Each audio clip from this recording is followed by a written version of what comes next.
Assalamualaikum, Bu Lastri. Waalaikumsalam Bu Rina. Pripun Bu? Mak, Ada yang bisa saya iya, bantu? maaf Bu, mengganggu jenengan sebentar. Bolehkah saya meminta waktunya? Boleh dengan senang hati Bu. Pripun? Saya tuh mau sedikit cerita, Bu, Iya, tentang permasalahan di kelas saya. iya. Buatan mengganggu, dah, Bu? Enggak mengganggu. Iya, alhamdulillah. Begini loh, Bu Lastri. Di kelas saya itu kok setiap pembelajaran kok suasananya tidak bisa kondusif ya, Bu ya. Jadi saya tuh kayak merasa gagal gitu loh Bu, karena tidak bisa berjalan dengan lancar pembelajaran saya. Anak-anak tuh cenderung kayak gaduh gitu Bu. Hmm, jadi di kelas Ibu itu kelasnya belum kondusif ya Bu? Iya, Masih gaduh gitu ya Bu? Iya. nggih, Hmm, masih ya. gaduh. Apa, dalam obrolan kali ini atau ini kita obrol-obrol nih Bu, itu Nggih. harapannya apa sih Bu yang diharapkan Bu Rina? Saya tuh berharap semoga dengan obrolan ini kita tuh dapat solusi dari permasalahan saya. Paling enggak adalah titik terang yang nanti bisa saya lakukan agar kelas saya itu bisa kondusif gitu Bu, dari Hmm, obrolan kita ini. Seperti itu Bu Lastri. oh iya ya. Berarti Bu Rina mengharapkan kelasnya itu kondusif ya Bu? Iya, Ya. betul. Kira-kira nih Bu, seperti apa sih kelasnya Bu Rina kok bisa dikatakan tidak kondusif?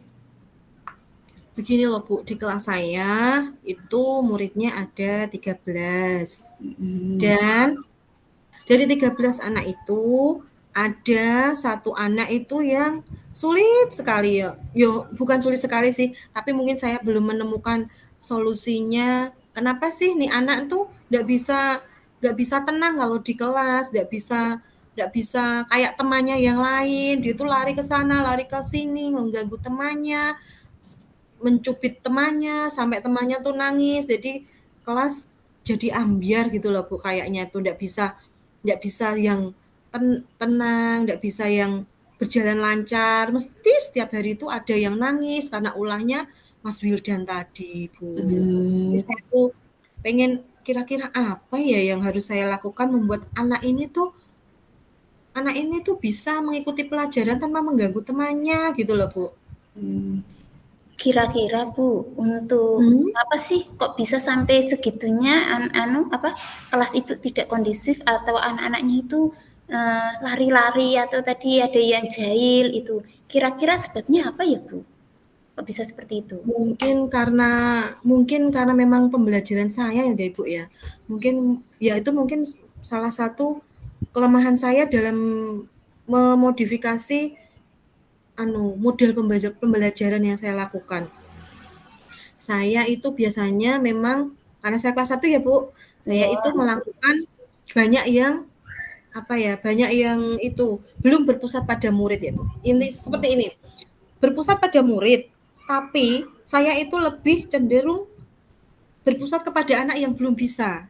Anak yang belum bisa menulis, belum bisa membaca, itu memang push perhatian saya di situ. Sedangkan untuk anak yang lebih sudah saya anggap sudah bisa membaca kata, itu cuman saya kasih LK, saya kasih tunjukkan, ini nanti gini ya Mas, gini ya Mas, gini ya Mas, gitu. Apalagi untuk anak yang sudah lancar membaca, saya malah lebih lebih lebih mungkin dikatakan kurang adil ya Bu, soalnya karena dengan instruksi ini dikerjakan seperti ini ya, itu dilihat di papan tulis ya, ada ya, itu mereka mudeng. Dan sedangkan anak yang di sini, anak yang dengan kemampuan yang kurang, itu perhatian saya full di situ. Mungkin si anak itu ingin mencari perhatian saya karena saya kok dibiarkan ya, tidak seperti kelompok yang itu ya. Sepertinya kok seperti itu ya Bu ya. Kalau dari analisis saya seperti itu Bu Lastri. Jadi model pembelajarannya Bu Rina itu sudah berpusat siswa, tetapi khusus yang membutuhkan. Ngoten nggih Bu? Iya, Iya. iya Bu. Iya. Mhm, betul Begini betul betul. Iya, kira-kira Bu, untuk misal itu masalah itu hilang, anak-anak itu sudah tertib, sudah tidak rame, itu apa ya istilahnya ya? Hmm, yang ingin dicapainya atau yang ingin dilihat Bu Rina itu yang seperti apa? Jika masalah itu hilang atau anak-anak itu sudah sesuai keinginannya Bu Rina. Nah, yang diinginkan itu seperti apa, Bu? Anak-anak itu Saya seperti itu apa? anak-anak itu ya mesti seorang guru pengen anak-anaknya nurut, pinter semua gitu ya, Bu, ya. Tapi kan Ya, nggak mungkin.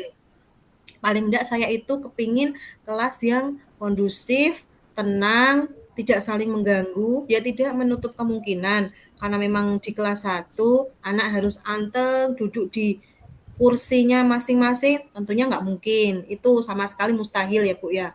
ya, Tapi setidaknya saya itu ingin mereka tuh belajar dengan nyaman, tanpa diganggu temannya, tanpa ada setiap hari itu yang nangis, bahkan setiap pelajaran ini nangis. Jadi saya kan pusing sendiri, Bu. Seperti itu, Bu. Ingin pembelajaran itu berjalan dengan lancar, tertib, biarpun gaduh, tapi kan beda ya, Bu, antara gaduh gaduh tertib dengan gaduh yang amburadul, sini nangis, sini kejar-kejaran, sini teriak-teriak. Itu tuh saya malah jadi ini ini tuh saya yang nggak bisa mengkondisikan kelas, apa anaknya yang susah diatur. Itu sampai mindset-nya seperti itu, Bu Lastri. begitu ya Bu. Berarti Bu Rina itu kalau masalahnya hilang itu pinginnya kelasnya itu kondusif meskipun anaknya boleh gaduh, begitu ya Bu ya? Boleh, iya Iya, boleh. ya betul karena Karena masih kecil ya Bu, iya, kelas tidak mungkin 1. mereka anteng, cep gitu nggak mungkin. Nggak Sama bisa ya sekali Bu. nggak mungkin, Bu, nggak bisa. Iya. Terus kira-kira sih Bu, penyebabnya apa ya Bu anak-anakku sampai segitunya Bu? Mungkin penyebabnya karena saya itu kurang Bu, saya tuh kurang mengkombinasikan itu loh, model pembelajaran. Saya tuh banyaknya kan diskusi. Ayo sini, saya ceramah, nenek, satu saya membantu kelompok yang ini. Mungkin saya kurang bervariasi dalam model pembelajaran. Sepertinya kok seperti itu ya, Bu, ya? Kayaknya ya. Jadi mereka tuh bosen. Bu Rina ceramah, nenek, terus membantu sini, sini dikasih LK, sudah. Saya dijarke, mungkin gitu, Bu, ya? Mungkin ya, Bu, ya? Ya, berarti untuk faktor penyebabnya itu dari Bu Rina ya Bu, mungkin kurang apa tadi model Iya, model pembelajaran kurang bervariatif gitu ya Bu? betul. Mungkin seperti Hmm. itu, Bu. Dari siswanya mungkin ada enggak Bu kira-kira untuk faktor dari siswanya? Ada dari siswanya, yaitu ada satu anak yang memang dia itu sama sekali tidak bisa diam, dan tidak bisa diamnya itu bukan cuma lari-lari, Bu, tapi dia itu mengganggu temannya sampai temannya itu bisa nangis. Yo, memang sih kelakuan anak ya memang masih sih masih wajar lah, nyolek, kadang bukunya dioret-oret gitu kan masih Iya, wajar ya. iya Tapi kalau betul. setiap hari itu anaknya yang nangis gantian, itu konsentrasi saya kan terpecah gitu, Bu. Nah, untuk mengatasi hal seperti itu dah, terus dia ngajak temannya untuk berbuat gaduh, lari-larian, sambil penek-penekan, wes pokoknya Bu kayak kayak di pasar. Bu Rina padahal sudah luar biasa loh Bu sabarnya kalau saya dengar dari cerita Bu Rina itu tadi. Bu Rina itu sebenarnya sudah apa ya sudah bagus sudah sabar sama anak kecil ya Bu. Nah dari faktor-faktor yang mempengaruhi kelas menjadi tidak kondusif itu tadi, kira-kira bagaimana sih Bu Rina mengatasinya Bu supaya anak-anak itu tidak bisa membuat suasana kelasnya itu kondusif Bu? Saya itu berpikiran untuk menerapkan pembelajaran berdiferensiasi, Bu. Pembelajaran berdiferensiasi berdasarkan kesiapan murid dan itu profil belajar murid. Itu mungkin akan saya jadikan solusi dalam memecahkan persoalan tadi ya, Bu. Contohnya untuk kesiapan belajar, saya akan mengelompokkan anak dari yang sudah bisa menulis, sudah bisa menulis dan membaca, sudah bisa menulis dan membaca kata, dan belum bisa menulis dan belum bisa membaca. Dan dengan apa ya, dengan profil belajar siswa itu saya harus mengetahui itunya mungkin apa minatnya, model dia belajarnya tuh suka suka seperti apa. Kayaknya memang itu yang akan saya lakukan ya Bu ya, sebaiknya ya? Apa betul ya Nggih. Bu? Mhm. Oh, nggih. Wah, bagus Bu itu Bu. Tadi mau apa ya, menerapkan model Mhm. Iya, berdiferensiasi ya Bu, dalam pembelajaran iya, ya iya. bagaimana ya? Eee, Nggih, nih, kayaknya saya kok kepikiran seperti itu. iya. Langkah pertama yang diambil Bu Rina bagaimana kalau untuk berdiferensiasi untuk tingkat, kelas 1 SD itu Bu? Kelas 1 SD langkahnya ya tadi Bu, saya untuk itu dengan kesiapan belajar, diferensi kesiapan belajar, saya akan membagi memplotting anak-anak itu sesuai dengan kemampuannya dulu. Yang sudah bisa membaca dan menulis lancar, saya pisahkan. Yang sudah bisa membaca kata dan bisa menulis biarpun belum lancar, saya pisahkan. Yang belum bisa membaca dan menulis, itu juga saya pisahkan. Langkah pertama kayaknya seperti itu, Bu, diferensiasi saya untuk Mmm. untuk dalam waktu dekat ini maksudnya. Nah, begitu ya, udah bagus ya Bu. Terus di sini kan Ibu sudah mengelompokkan anak yang sudah membaca, belum membaca, sudah membaca dua sukata tadi ya Bu ya, Iya, heeh. caranya. Nah, untuk mengetahui anak itu sudah bisa membaca atau belum, bagaimana Bu? Kita kan setiap hari kan membaca, Bu. Kita tuh setiap hari tuh literasi membaca. Saya itu setiap 10 menit sebelum pelajaran itu memang saya potong untuk literasi membaca. Nah, dari situ kan saya punya sumber dan referensi untuk mengelompokkan anak tersebut kalau dalam hal membaca. Dan sama juga dengan untuk pengelompokan anak yang sudah bisa menulis atau tidak, itu saya lihat dari pembelajaran-pembelajaran yang saya lakukan. Saya menyuruh mereka menulis seperti di papan tulis. Nanti saya muter, berarti oh anak ini berarti belum bisa sama sekali menulis. Kan kelihatan itu Bu kalau di buku tulisnya. Nah, langkah saya untuk yang belum bisa menulis itu biasanya kayaknya kok ingin saya kasih biar tangannya itu sudah terlatih menulis, saya kasih itu loh, menebali itu loh Bu, menebali kalimat, Dari menebali kata, tulisan? menebali huruf. Nah, untuk Hmm. melatih tangannya. Jadi saya itu tidak terforsir untuk mengajarinya memegang tangannya. Kemarin-kemarin kan saya terforsir untuk memegangi tangannya nulis A. Itu saya kok jadi kasihan tadi kembali lagi Bu, anak yang sudah bisa seperti saya abaikan gitu loh. Iya, iya. Jadi mereka mubeng gitu, keliling kelas, ndak berbadan malah mengganggu, seperti itu, Bu. Iya, Kayak rencana saya seperti itu. iya. Berarti rencana Bu Rina sudah luar biasa bagusnya ya Bu. Kira-kira nih mau diberlakukan mulai kapan?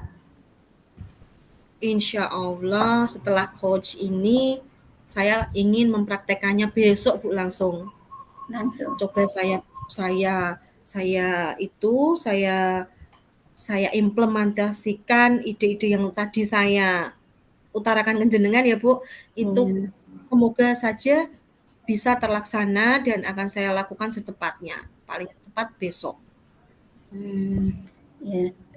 Sudah bagus ya Bu. Berarti terus kira-kira itu untuk mengetahui targetnya atau eh, Bu Rina itu mentargetkan itu berhasil itu eh, mungkin berapa bulan atau kapan berapa lama itu Bu? Target saya ini pengembalian kondusivitas kelas biar berhasil dengan rencana saya tadi kok saya punya ancang-ancang 1 bulan ya Bu ya, karena bukan hal yang mudah untuk membalikkan anak-anak yang tadinya seperti itu menjadi kondusif bagus.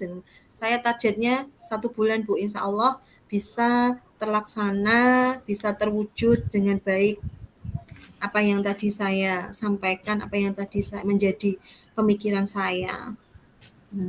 Berarti tadi dengan masalah Bu Rina sekelas belum bisa kondusif, meskipun anaknya itu tidak harus anteng gitu ya Bu ya, Iya, tetapi betul. kelas itu bisa kondusif mau menerapkan model pembelajaran berdiferensiasi, begitu ya Bu? Iya, betul Bu. Di mana kegiatan untuk apa, untuk mengetahui kesiapan belajar siswa itu Bu Rina ambil dari literasi sehari-hari, begitu aja Bu?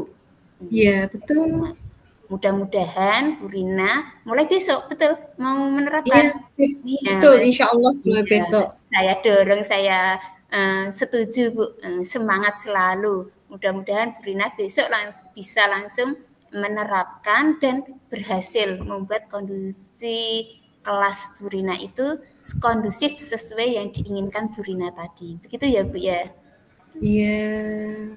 Terima kasih Bu, saya jadi lega setelah bicara sama jenengan. Maaf kalau saya mengganggu waktu jenengan. Doakan saya semoga rencana aksi saya tadi bisa berjalan dengan lancar. Sip, sip, sip. Saya selalu mendoakan ya Bu. Ya, saya tunggu coaching selanjutnya Bu. Mungkin kalau Bu Rina ada masalah ataupun saya ada masalah, nanti kita bisa saling sharing ya Bu, saling sharing. Ya, saya selalu ada waktu untuk siapapun Bu yang mau sharing-sharing. Begitu ya Bu. Terima kasih Bu Lastri. Wassalamualaikum warahmatullahi wabarakatuh. Waalaikumsalam warahmatullahi wabarakatuh.